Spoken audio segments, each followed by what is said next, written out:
Good afternoon, everyone.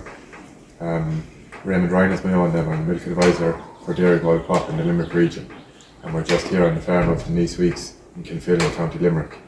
Denise is our overall Milk Quality Award winner for the 2023 milk supply within the region, and I suppose we're just here today to talk about a few things, more so on milk and efficiency within our farm and how Denise runs it. And I suppose Denise, I just ask in terms of your education and your background, and just give a quick reasoning, I suppose, why you took the initiative to go farming in the first place. I suppose I did dairy business in UCD, finished in 2015, and wanted to farm, didn't want to go into industry, so spent a couple of years working for different people and learnt a lot. And then the opportunity came up in 2018 to lease this farm, so I came back farming at home in 2017, and I suppose we've been here since. So. And I suppose now that we're in the mid-season, and I suppose the heavy workload of the spring, it took a long time this year, but it's over. It's kind of over now, and things are going okay. I suppose just briefly, what would be your weekly working routine for yourself? I suppose this time of year we're working 10 days on, 3 days off, or 11 days on, 3 days off, and then with a couple of evenings off in the 11 days as well, depending on milkers and so on. Just milking, all machinery work is contracted out, so I suppose we're still AIing, so that's kind of the big thing that's going on at the minute. There's just managing grass, I suppose, is the big job up here. So. Perfect. And I suppose in terms of the cow flow and that the milking times, what would you generally cupping on? Cups on between 6:30 and 7, and then kind of 3:30 to 4 in the evenings is the target. So. Perfect. And then, like, in terms of your goal, I suppose, from the time the cow leaves the field to when she's back out grazing again, what would you be kind of? I suppose max 2 hours. It could take an hour to bring them in, but cups on to cups off is probably an hour and 5 or 10 minutes in the evening, a little bit more in the morning. So 2 hours, they'd all be back in the field from when they've left usually. So. Yes, and I suppose the facilities here are beautiful. As we can see, the place is spotless, and I suppose we've technology cluster movers, and we'll see the back and gate there as well. But I suppose as the cows come in, so you lift the air gate at the back, what's the routine then for before you cup on the units, I suppose? Yeah, it's a 24-unit parlour, so it was a new build in 2018, so we were kind of lucky in the sense that we could put in what we wanted. We spent a lot of time on cow flow, so once you're in the pit and you start milking, you don't have to leave the pit until you're going out to turn on the wash. So open the gate, let the cows in. The gate can be opened anywhere along, and start filling the row with pig feeders. So they're split into 4, so just pull them as the cows are coming in, and then just start cupping up once the full row is in. So. Perfect, I suppose. And you just, if cows present clean, you're putting on the unit straight away. And I suppose just on the off chance if a cow presented dirty, I suppose what would you do? What do you do then? Wipe her clean with some paper towel or a bit of teeth spray if she was very dirty. But in general, they come in fairly clean with her. So. Perfect. And I suppose we'll probably see in the dairy there. There's plenty of SOPs around the dairy. So, and even here on the jar at the back, I suppose. Can you just give a quick run through how you devise them up and how they're of use to your milkers down there? I suppose I worked in a lot of places that had them, and I liked them when I went into a new place just to learn how to do anything, or if I wasn't sure I could just refer to them. So it's something we've always had at home and we had up here as well. So they're just simple, how to set up to start milking, how to do the wash, what the leg bands mean, what if there's a tape on the tail, what the different colours mean that they can refer back to. Any 3/4 cows are written up on the jar there. If they've lost the tape, if someone's unsure, they want to check, they can refer to that. It's just for training people, it's just easier that people like to learn in different ways, so I like to show everyone that they can always refer back to that if they're unsure. So. Yeah, it's very handy, because I suppose when you're away from the farm, you want to be kind of aware, because it's not worse than probably getting a phone call if you're at a match or anything, of something going wrong and you can't really put it into play. But I suppose, like, other things that you could do as well would be a WhatsApp video of step by step. Some people learn differently, but this is definitely working here on farm and on Denise's farm, and I suppose it aids towards milk quality. I suppose then in terms of the relief milkers, in terms of the rota, what way do you would you talk? Would you let them know when they're milking and that, and how much notice would you usually give them? It depends. It's different for all the relief milkers. Martha is my main relief milker up here at the minute, and she's in college, so weekends during college year, and she's obviously more flexible now. It's summertime, so she does a couple of days during the week and weekends when she's free.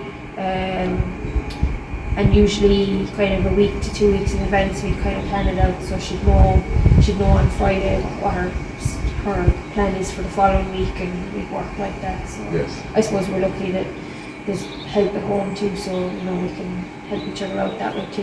If Martha's unavailable or if I have something I need to go to, there's always someone who will fall in.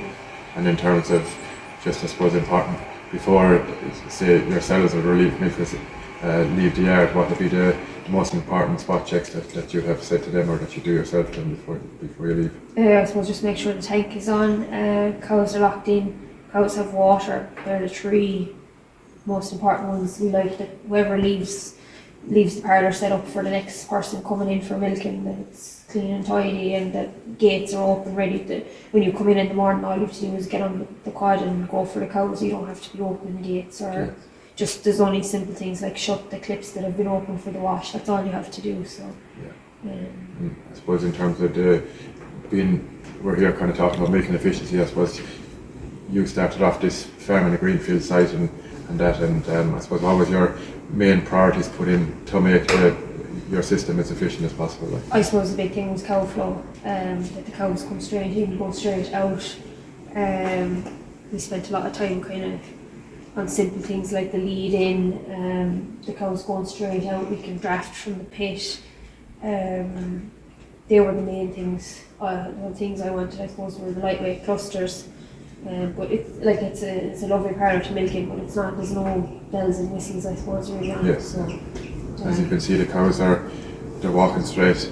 They're facing the parlour at the back, and they're at a straight runnet going right or left through at the front out to the passage. I suppose there's a backing gate there as well to make sure the yard is cleaned every milking as well. Like we have the cluster movers, I suppose, when Denise is away or the cows are milked the same every day. Like, you know what I mean? And I suppose there's a lot of units there as well, so very little. There is no over milking. Like, you know what I mean? I suppose things you can see there as well to help. We've CMP kit and stuff, and I suppose what Denise does then as well is the less interaction with the teeth. Like, you know what I mean? So if there's clots in the filter sock, she will spot them herself and she will treat them accordingly. And I suppose when you are treating the cow, just to make sure there's no contamination in the milk supply, where do you mark the cow? We always do 4 red tapes on the tail so that you can see it if there's anyone hidden by a bar or if anyone falls off. There's always some still on. It's recorded on the whiteboard outside and the side where the medicines are kept, and I'd always let the relief milker know that there's a red cow to watch out for. And then if it's mastitis, we have a little spray with peracetic acid, so we'd always spray out the clusters. We don't have cluster flush, but that's kind of our way of making sure it doesn't transfer onto another cow.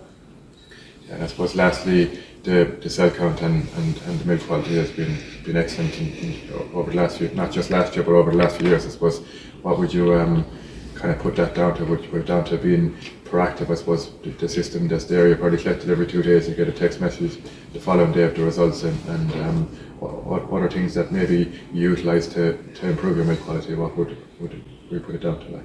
Yeah, I suppose we were lucky. We started with a lot of heifers, so we started with a clean herd, and we've tried to keep it that way as much as possible.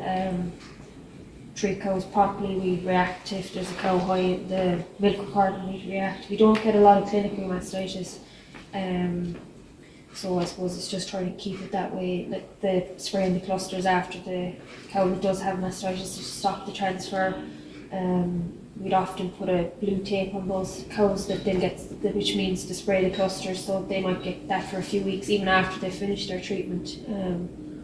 Yeah, I suppose we've just been lucky that it hasn't been a major issue. Yes, and I suppose your small things then you're probably servicing your machine yearly and following the liner changes as well. Yeah, the liners will be changed twice a year just with the milkings, serviced every year, and I suppose it's a new machine, relatively new machine at this stage, so it hasn't given us any trouble really. So Yes, and I suppose as we can see here, cleanliness is massive. I suppose just maybe how do you clean the parlour, probably before milking and after milking, and maybe just a quick note on the milking attire then.